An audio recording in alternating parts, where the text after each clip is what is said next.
اپنی یہ حیت دیکھ کر مجھے اندازہ لگانے میں دشواری پیش نہیں آئی کہ اب مجھے کئی روز تک باہر نکلنے کا موقع نہیں مل سکے گا۔ باتھ روم سے باہر نکلا تو چمیا میرے انتظار میں کھڑی تھی۔ میں پھر اپنے بستر پر بیڈ کی پشت سے ٹیک لگا کر بیٹھ گیا، کمر کے پیچھے تکیہ رکھ لیا تھا۔ کہانی میں آگے بڑھنے سے پہلے تمام نئے آنے والے دوستوں سے گزارش ہے، چینل کو سبسکرائب کریں اور گھنٹی کے بٹن کو دبا دیں تاکہ تمام نئی آنے والی ویڈیو کی نوٹیفیکیشن جلد آپ کو مل جائیں۔ تو بڑھتے ہیں آگے کہانی کی طرف۔ چمیا کھانا وہیں لے آئی۔ پیتل کا ایک تھال میرے سامنے رکھ دیا گیا۔ پیتل کی کٹوریوں میں 2 طرح کے سالن تھے، ایک میں سبزی، دوسری میں مرغی کا سالن۔ ہندو گائے کا گوشت نہیں کھاتے، مگر مرغی اور مچھلی وغیرہ بڑے شوق سے کھا لیتے ہیں۔ دوسری کٹوری چمیا اور سمتری نے اپنے بیچ میں رکھ لی تھی۔ ہمارے یہاں آنے سے بعد بنگلے کے کچن میں ہر چیز اسٹور کر دی گئی۔ سمتری کو مستقل طور پر ہماری سیوا کے لیے یہاں چھوڑ دیا گیا تھا اور کھانا وغیرہ وہی پکاتی تھی۔ وہ ہر طرح سے ہمارا خیال رکھے ہوئے تھی۔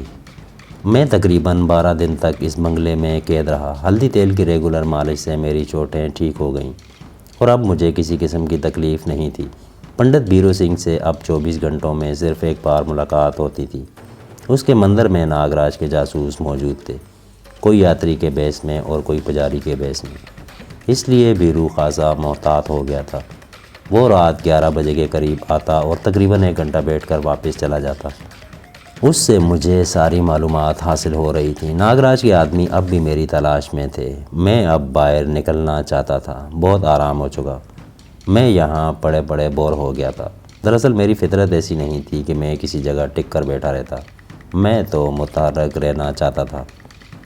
اور پھر اس روز میں نے باہر نکلنے کا پروگرام بنا لیا۔ میرے سر کے بال خاصے لمبے ہو گئے تھے، جنہیں میں نے چٹیا کی صورت میں باندھ لیا، شیو بنا لیا، لیکن مونچھیں رہنے دیں۔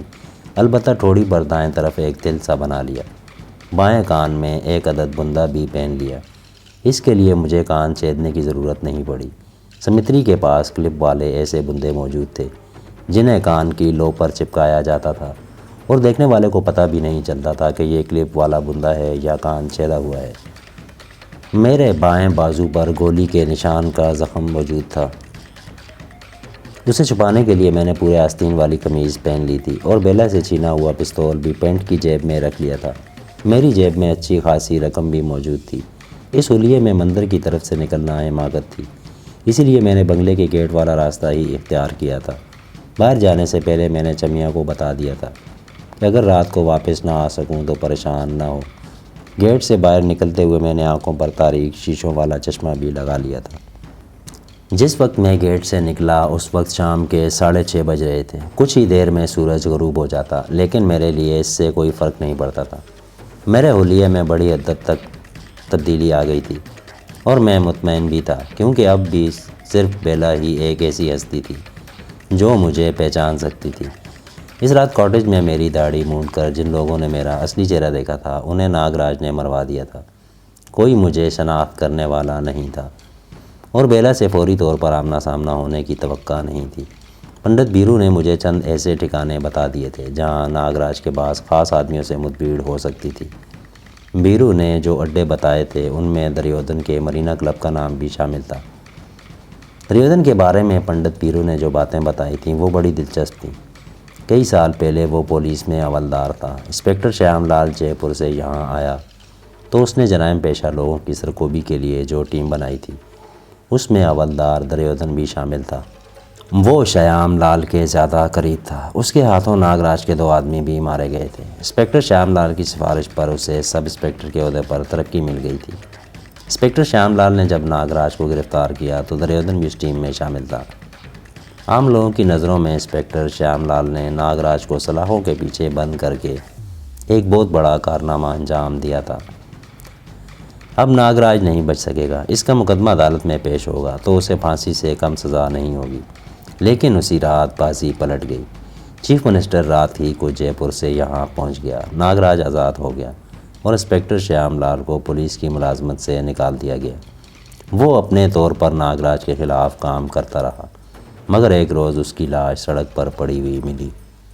دوسری طرف دریودن بہت ہی کمینہ اور گھٹیا انسان ثابت ہوا۔ انسپکٹر شیام لال کی معطلی کے بعد اس نے کئی مرتبہ شیام لال کو دھمکیاں بھی دیں کہ وہ ناگراج کے خلاف اپنی سرگرمیاں بند کر دے، اور پھر کچھ ہی عرصہ بعد دریودن پولیس کی ملازمت چھوڑ کر ناگراج کے چکر میں شامل ہو گیا۔ اس کا کلب ناگراج ہی کی مہربانیوں کا نتیجہ ہے۔ اسے ناگراج کا بہت قریبی آدمی سمجھا جاتا ہے۔ مجھے الکا اگنیہوتری کی باتیں یاد آ رہی تھیں۔ اس نے دریودن کے بارے میں کچھ اور بتایا تھا۔ ہو سکتا ہے وہ خفیہ طور پر الکا سے ملا ہوا ہو۔ اس کا یقین اس طرح بھی آتا تھا کہ جب میں الکا کے آشرم میں چھپا ہوا تھا تو دریودن نے کم از کم 2 مرتبہ الکا کو ناگراج کے آدمیوں کے چھاپے کے بارے میں اطلاع دی تھی۔ بہرحال مجھے یہ معلوم کرنا تھا کہ دریودن کی اصلیت کیا تھی۔ کیا وہ واقعی الکا سے مخلص تھا یا اسے دھوکے میں رکھ کر اس پر کوئی کاری وار کرنا چاہتا تھا؟ تقریباً 1 میل کا فاصلہ طے کر کے میں پکی سڑک پر پہنچ گیا۔ اس وقت سڑک پر بڑی رونق تھی۔ دونوں طرف ٹریفک بھی رواں تھی اور مندر کی طرف پیدل لوگوں کی آمد و رفت بھی جاری تھی۔ میں سڑک پر کھڑے ہو کر ادھر ادھر دیکھنے لگا۔ 2 منٹ بعد مندر کی طرف سے آنے والا ایک آٹو میرے قریب رک گیا۔ کہاں جاوت ہو بھیا؟ ڈرائیور نے میری طرف دیکھتے ہوئے پوچھا۔ میں نے گردن گھما کر دیکھا۔ پیچھے سیٹ پر ساڑی میں ملبوس ایک عورت بیٹھی ہوئی تھی۔ اگرچہ شام کا دھند لگا تھا مگر اس عورت کا چہرہ واضح طور پر نظر آ رہا تھا۔ وہ حسین نہیں تھی تو گئی گزری بھی نہیں کہا جا سکتا تھا، قبول صورت کہا جا سکتا تھا۔ ناری کی فکر مت کرو بھایا، آٹو ڈرائیور نے میری الجھن کو تاڑتے ہوئے کہا۔ یہ راستے میں اترت جاوے گی، تمہار بیٹھ جاؤ۔ پھر وہ پیچھے گردن گھما کر بولا، نکڑ میں لگ جاؤ، حکم کو بہن دے۔ اچانک ہی میرے ذہن میں ایک اور خیال ابھرا۔ اکیلے گھومتے پھرتے کسی کی نظروں میں آ سکتا تھا۔ اگر ساتھ کوئی عورت ہوگی تو زیادہ شبہ نہیں ہوگا۔ میں آٹو میں بیٹھ گیا۔ وہ عورت سڑک کر کونے میں ہو گئی۔ میں نے ڈرائیور کو بس اسٹینڈ کی طرف چلنے کو کہہ دیا۔ آٹو خاصا پرانا تھا۔ اس کی رفتار اگرچہ تیز نہیں تھی لیکن وہ مینڈک کی طرح پتک لگ رہا تھا۔ جھٹکے لگنے سے وہ عورت آہستہ آہستہ میری طرف سرکتی گئی۔ میں پہلے ہی سمجھ گیا تھا کہ وہ کوئی شکاری عورت تھی اور رکشہ والا اس کا ساتھی تھا۔ کوئی شریف عورت ہوتی تو وہ غیر مرد کو اپنے ساتھ بٹھانے پر کسی صورت تیار نہ ہوتی۔ آٹو ڈرائیور سامنے لگے ہوئے آئینے سے دیکھ رہا تھا۔ اس نے آٹو کو ایک سڑک پر موڑ دیا۔ میں اس شہر کی سڑکوں سے اچھی طرح واقف ہو چکا تھا اور میں جانتا تھا جس طرف آٹو مڑا تھا وہ سڑک بس اسٹینڈ کی طرف نہیں جاتی تھی۔ ممکن ہے ڈرائیور اپنا کرایہ بڑھانے کے چکر میں ہو۔ اب کہاں چلوں بھایا؟ ڈرائیور نے پیچھے مڑ کر دیکھے بغیر پوچھا۔ بس اسٹینڈ، میں نے جواب دیا۔ اگلی سڑک پر رکشہ پھر بس اسٹینڈ کی طرف جانے والی سڑک پر مڑ گیا۔ بس اسٹینڈ خاصا بارونق علاقہ تھا۔ یہاں چند بڑے ہوٹلوں کے علاوہ درمیانے درجے کے رہائشی ہوٹل، ریستوران، گیسٹ ہاؤسز بھی تھے۔ انڈین ٹورزم کا دفتر اور گیسٹ ہاؤس بھی اس علاقے میں تھا۔ میں نے ایک جگہ رکشہ رکوا لیا۔ میرے ساتھ ہی وہ عورت بھی اتر آئی۔ میں نے جیب سے 10 کا نوٹ نکال کر ڈرائیور کی طرف بڑھا دیا۔ اس کی باچھیں کھل گئی کیونکہ یہاں تک کا کرایہ صرف 5 روپے تھا۔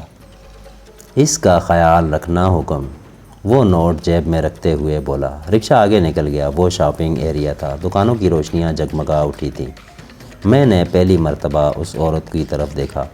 شکل و صورت سے تو واجبی سی تھی مگر اس کے پیلے رنگ کی ساڑی پہن رکھی تھی اور اس سے میچ کرتا ہوا بلاؤز بھی اس قدر تھا۔ وہ بہرحال وقت گزارنے کے لیے اچھی تھی۔ وہیں کھڑے کھڑے چند باتیں ہوئیں۔ اس کی باتوں سے میں نے اندازہ لگا لیا وہ اپنی فیس پیشگی لینا چاہتی ہے۔ میں نے 100 کا نوٹ نکال کر اس کے ہاتھ میں تھما دیا۔ چھوٹا سا پرس نکالا، نوٹ طے کر کے اس میں رکھ دیا اور پرس دوبارہ پلو میں ساڑی کے بل کے اندر ٹھونس دیا۔ میں مسکرا کر اس کی طرف دیکھنے لگا۔ اس کا نام رجنی تھا۔ اپنی فیس فضول کرنے کے بعد وہ میرے ساتھ کہیں بھی جانے کو تیار تھی۔ ہم دونوں ٹہلنے والے انداز میں ایک طرف چلتے رہے۔ شام کا وقت تھا، بڑی رونق تھی۔ میں سمراٹ انٹرنیشنل ہوٹل کے قریب سے گزرتا ہوا ایک اور سڑک پر مڑ گیا۔ یہاں چند اچھے ریسٹورنٹس بھی تھے اور 3rd کلاس قسم کے بھی۔ میں رجنی کو لے کر ایک درمیانے درجے کے ریسٹورنٹ میں گھس گیا۔ یہاں ہال میں میزیں بھی لگی ہوئی تھیں اور پرائیویٹ کیبن بھی تھے۔ یہاں چائے اور کھانا بھی ملتا تھا اور شراب بھی۔ یہاں جس قسم کے لوگ بیٹھے ہوئے تھے انہیں دیکھ کر کسی بھی وقت کسی ہنگامے کی پیشن گوئی کی جا سکتی تھی۔ اس ریسٹورانٹ کے گاہکوں میں کچھ عورتیں بھی شامل تھیں اور وہ بھی رجنی کے قبیل ہی کی تھی۔ میں رجنی کو لے کر ایک کیبن میں بیٹھ گیا۔ چند منٹ بعد ہی میلے سے لباس میں ایک لڑکا کیبن کے دروازے پر نمودار ہوا۔ وہ ویٹر تھا۔ کیا مانگتے ہو حکم؟ اس نے میری طرف دیکھا اور پھر رجنی کی طرف دیکھنے لگا۔ چائے، بہت اچھی، میں نے جواب دیا۔ چند منٹ بعد وہ لڑکے نے 2 کپ ہمارے سامنے رکھ دیے۔ اس کے جاتے ہی میں نے پردہ دروازے کے سامنے کھینچ دیا اور چائے کا کپ اٹھا لیا۔ پہلی چسکی لیتے ہی میں نے کپ میز پر رکھ دیا۔ بہت ہی بد ذائقہ چائے تھی۔ رجنی نے اپنا کپ خالی کر کے ہی میز پر رکھا تھا۔ کیبن میں کرسیوں کی بجائے فوم کے کشن والے بینچ تھے۔ رجنی میرے بالکل ساتھ مل کر بیٹھی ہوئی تھی۔ اتنے میں لڑکا اچانک دروازے پر نمودار ہوا اور اس نے اپنے دانتوں کی نمائش کی۔ اس کی عمر 11-12 سال کے قریب تھی، لیکن اس کا انداز بتاتا تھا کہ ایسے معاملات سے بخوبی واقف ہے۔ میں نے جلدی سے جیب سے 5 کا نوٹ نکال کر اس کی طرف بڑھا دیا۔ میں نے کچھ نہیں دیکھا حکم، وہ نوٹ لے کر جیب میں ڈالتے ہوئے بولا، اپنا منہ بھی بند رکھوں گا۔ تمہیں یہ پیسے منہ بند رکھنے کے لیے نہیں، منہ کھولنے کے لیے دیے ہیں، میں نے اس کے چہرے پر نظر جماتے ہوئے کہا۔ میں سمجھا نہیں حکم۔ لڑکے نے حیرت سے میری طرف دیکھا۔ کیا دوسرے لوگن کو بھی بتا دوں کہ یہاں کیا سین پاٹ ہو رہا ہے؟ لین لگ جائے گی یہاں حکم۔ میرا مطلب یہ نہیں کہ تم شور مچا دو، میں نے کہا۔ 5 کا نوٹ تمہیں یہ معلوم کرنے کے لیے دیا ہے کہ آتما رام کہاں ملے گا۔ آتما رام کا نام سنتے ہی لڑکے کے چہرے کے تاثرات بدل گئے، آنکھوں میں عجیب سا خوف ابھر آیا۔ اس نے جیب سے 5 کا نوٹ نکال کر میز پر رکھ دیا اور کپ اٹھاتے ہوئے بولا، اپنی دی ہوئی بخشش اٹھاؤ اور یہاں سے چلے جاؤ حکم۔ اس نے ایک بار پھر باری باری ہم دونوں کی طرف دیکھا۔ اگر تم یہاں کے رہنے والے ہوتے تو آتما رام کے بارے میں کبھی نہ پوچھتے۔ جاؤ حکم، اگر تمہیں اپنی زندگی پیاری ہے تو یہاں سے چلے جاؤ۔ اگر آتما رام کے کانوں میں بھنک بھی پڑ گئی تو کوئی اجنبی اس کے بارے میں پوچھ رہا ہے تو تم دونوں میں سے کوئی بھی یہاں سے زندہ واپس نہیں جا سکے گا۔ کیوں، آتما رام کوئی بدرو ہے؟ میں نے کہا۔ وہ اس سے بھی زیادہ خوفناک ہے، لڑکے نے جواب دیا۔ آج کل ویسے بھی اس کا متھا گھما ہوا ہے۔ پچھلے چند روز میں وہ 3 آدمیوں کی ٹانگیں توڑ چکا ہے۔ اسے پاگل کتے نے کاٹ لیا ہے کیا؟ میں نے لڑکے کو گھورا۔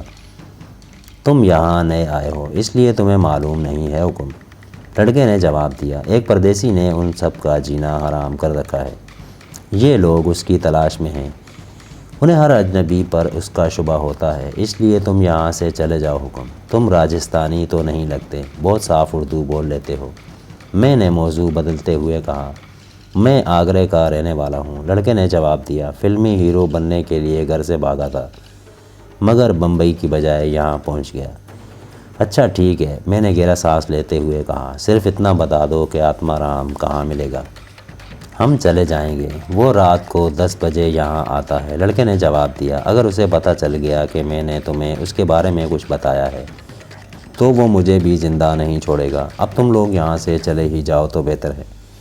ٹھیک ہے، یہ نوٹ اٹھا کر جیب میں رکھ لو، ہم جا رہے ہیں، میں نے کہا۔ لڑکے نے نوٹ اٹھا کر جیب میں رکھ لیا، کپ اٹھائے اور باہر چلا گیا۔ تم کون ہو؟ اس کے جانے کے بعد رجنی نے میری طرف دیکھتے ہوئے پوچھا۔ اس کی آنکھوں میں خوف کی جھلک نمایاں تھی۔ آتما رام کو کیوں پوچھ رہے تھے؟ کچھ نہیں، آؤ چلیں، میں نے کہتے ہوئے اٹھ گیا۔ باہر نکلتے ہوئے میں نے محسوس کر لیا کہ ساتھ والے کیبن سے بھی 2 آدمی باہر نکلے تھے۔ وہ چہروں سے ہی چھٹے ہوئے بدمعاش لگ رہے تھے۔ میں کاؤنٹر پر بل دینے کو رکا تھا، رجنی میرے ساتھ کھڑی تھی۔ ان میں سے ایک بدمعاش نے قریب سے گزرتے ہوئے شاید رجنی کو چٹکی کاٹی تھی۔ رجنی سسکاری بھر کر رہ گئی۔ اس نے مڑ کر کھا جانے والی نظروں سے اس بدمعاش کی طرف دیکھا، لیکن وہ باہر جا چکا تھا، جبکہ اس کا دوسرا ساتھی ہم سے پیچھے کھڑا تھا۔ میں بل دے کر رجنی کے ساتھ باہر نکلا، دوسرا بدمعاش بھی ہمارے پیچھے ہی تھا۔ ہم جیسے ہی باہر نکلے وہ آگے نکل گیا اور ان دونوں نے ہمارا راستہ روک لیا۔ ان میں سے ایک نے بڑی بے تکلفی سے رجنی کا ہاتھ پکڑ لیا۔ ہمارے ساتھ چلتی ہو کیا؟ رجنی کے چہرے پر خوف کے سائے لہرانے لگے، آنکھوں میں وحشت سی بھر گئی۔ وہ طوائف تو تھی، کسی کے ساتھ بھی جا سکتی تھی، مگر گنڈوں اور بدمعاشوں سے تو سب ہی لوگ گھبراتے ہیں۔ اس گنڈے نے جس طرح رجنی کا ہاتھ پکڑ کر ساتھ چلنے کو کہا تھا، اس میں بھی میرے لیے حیرت کی کوئی بات نہیں تھی۔ جہاں غنڈہ گردی کا راج ہو وہاں اس قسم کی حرکتیں روز کا معمول بن جاتی ہیں۔